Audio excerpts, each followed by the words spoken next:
Hello YouTube and welcome to Turmoil in the Toybox. I'm your host Aaron Hauser. Tonight we're going to be doing a review on the NECA Borderland Series 1 figure set. On the left we've got the Claptrap, and on the right we've got the Psycho Bandit.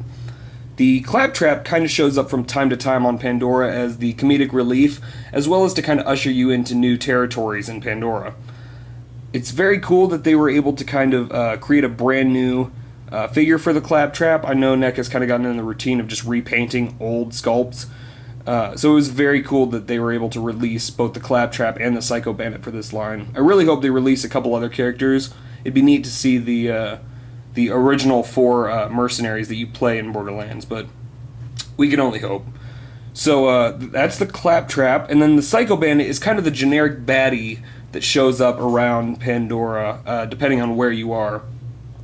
He just kind of rants and raves, runs at you, and then you put a bullet between his eyes, and then he's done. But he's still a cool-looking character, and it was neat that we were able to get a figure of him. So we'll start off with the Claptrap here.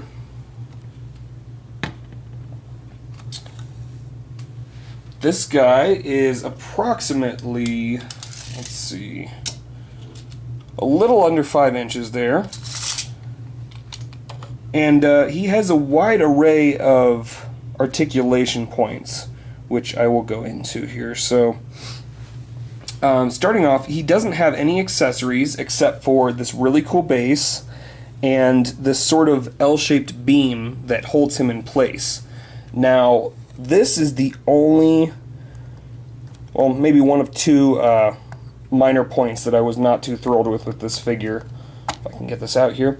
I actually ended up gluing in this this L-beam to the back, which just pops right in there, because it actually does not hold on that tight. And my Claptrap, I actually had another one that took a shelf dive because it just popped right out of the socket, even though I had meshed it in there pretty good, and it snapped off a couple of these flaps, which leads me to my second point of, this guy is beautifully designed, but he is very fragile.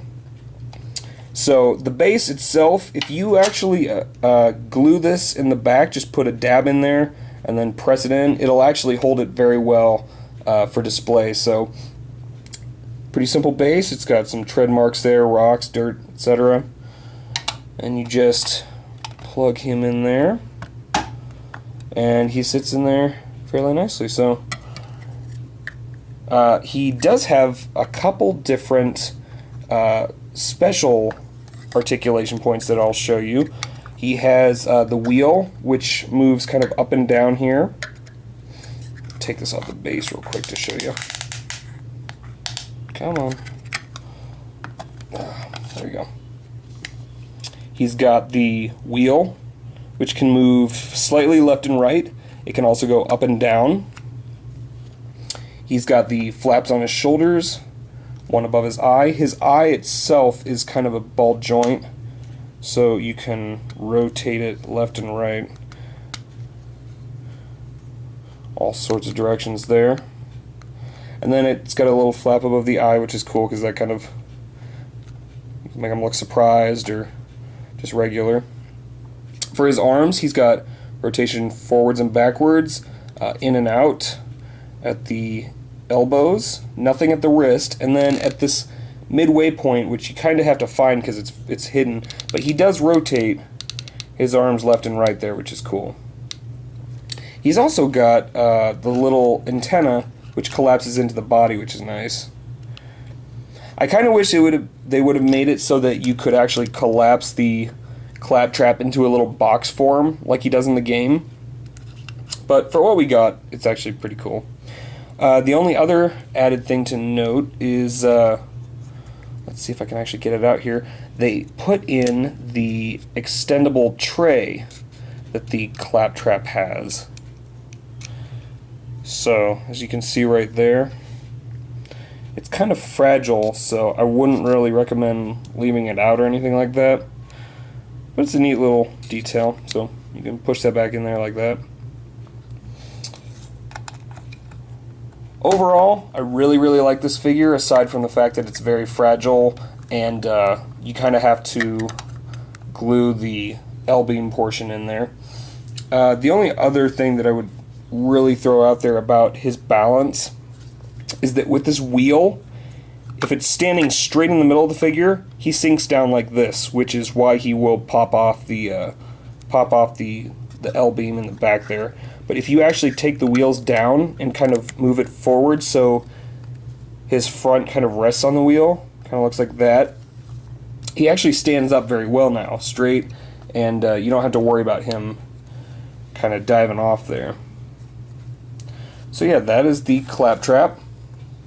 Oh, I will add, both of these run for about 15 to 17 bucks.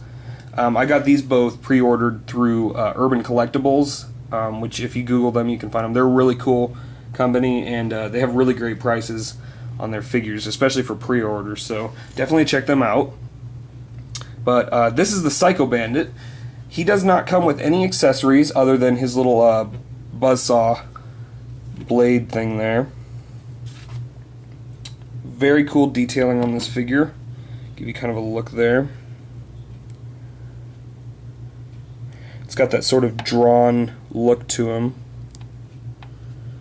And then let me rotate the camera here for a second. Get a little more room. Let that focus. Come on. Okay. So there's the mask for you. Really great detailing on that. They did a fantastic job capturing such a simple character, and I really wasn't expecting much from this figure when I saw the pictures initially, but just the way that they've done the paint job on this, it looks fantastic. So, as far as articulation points, he's got flexibility in the shoulders, in and out. At the elbow, also rotates there.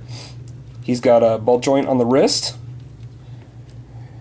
And then he's also got a twist at the torso, twist at the kind of mid-chest point there. Head is on a ball joint. And then for his legs, it's using that sort of new Predator Duke Nukem design that they've been using, where the figure's legs can sort of rotate forward, backwards, in and out. It looks really great on this figure, especially with the paint job and everything.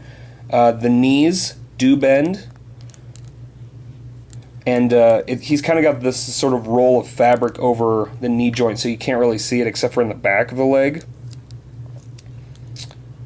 Also rotates left and right on the knee there if you want it to. Also has rotation, sort of ball joint flexibility in the ankles, which is nice.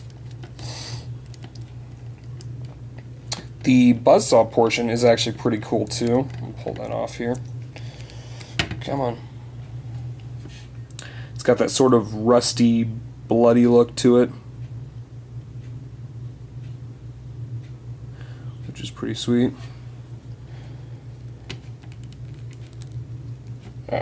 And he actually does hold his weapon fairly nicely, which I was impressed at. Sometimes you get these little added bits, and they just can't hold the weapons just due to the lack of flexibility in the hands at all. So, but this one actually does pretty well. This one also, like I said, goes for about 15 to 17 bucks. So both of these are fantastic figures. I'd really encourage you to check them out, especially if you're a fan of Borderlands or NECA's Player Select series. Yeah, just really hoping that they release the Borderlands 2 figures in the fall, because as amazing as these figures are, I'm really excited to see how the second wave does. So that about wraps it up for this review. If you have any questions, just leave them in the comments below, and feel free to check out some of my other reviews. As always, thanks for watching.